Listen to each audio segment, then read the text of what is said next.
This is Janet Jackson with another tip for those of you who have sat in your office and thought there has got to be a better way.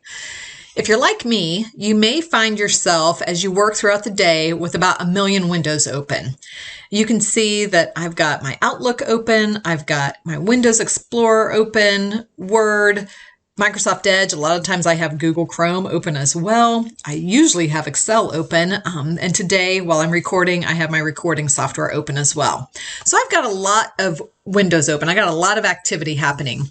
And if I want to get back to my desktop for something, as you know, I would potentially have to minimize every single window until I could get back to my desktop. But there's a better way. There are actually 2 ways that we can get back to our desktop without minimizing every window that we have open. First, if you're using your mouse at the time, or if you're a mouse person, you can click in the far lower right-hand corner of your taskbar. They used to give us a button down there, but several Windows versions ago, they took the button away. Now it's just a black bar at the far right. So you can maybe make out just a real faint line. When I click on it, you're going to see what happens.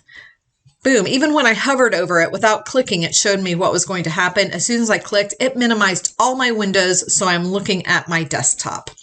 It's lovely.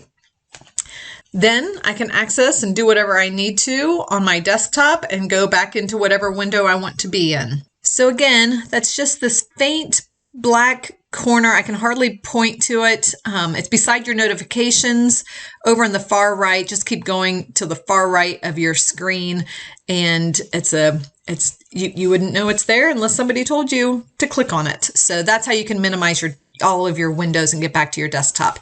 The other way that I'm going to show you, and I am going to go ahead and open some of these windows again,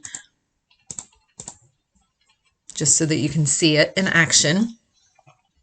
And in fact, this way is my favorite. It's a keyboard shortcut because if I can keep my hands from, if I'm typing away and I can keep my hands from having to grab my mouse, that's my preference. I use my built-in laptop touchpad. But keyboard shortcut mouse, doesn't matter. They get you the same results.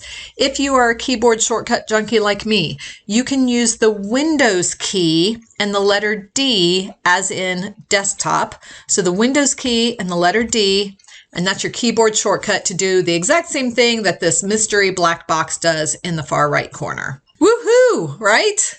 I'll show it again. And I'm going to maximize some windows again so that you can see that another time. If you're not sure where your Windows key is, it is likely located, in fact, I've always found it on everybody's computer to the left of the space bar, kind of on the other side of the Alt button. So a lot of times it's going to be your space bar in the middle. To the left of that is the Alt button, and then to the left of that is your Windows key. It will be somewhere on that bottom row. If it's not on the left side, look on the right side. It looks like the Windows flag, but obviously without all the colors. So it's just kind of the Windows logo. So here it is again. You saw me, I have a lot of windows open, and I'm going to press the Windows key and the letter D. And there we have it. I'm back at my desktop. Super exciting. So if you like this tip, please like this video and leave me a comment. Let me know that I'm giving some good content for you. I'd love to hear from you. And of course, be sure and subscribe to this channel. Or if you would like these tips delivered directly to your inbox, you can subscribe to my newsletter. So thanks again for watching, and I hope it helps.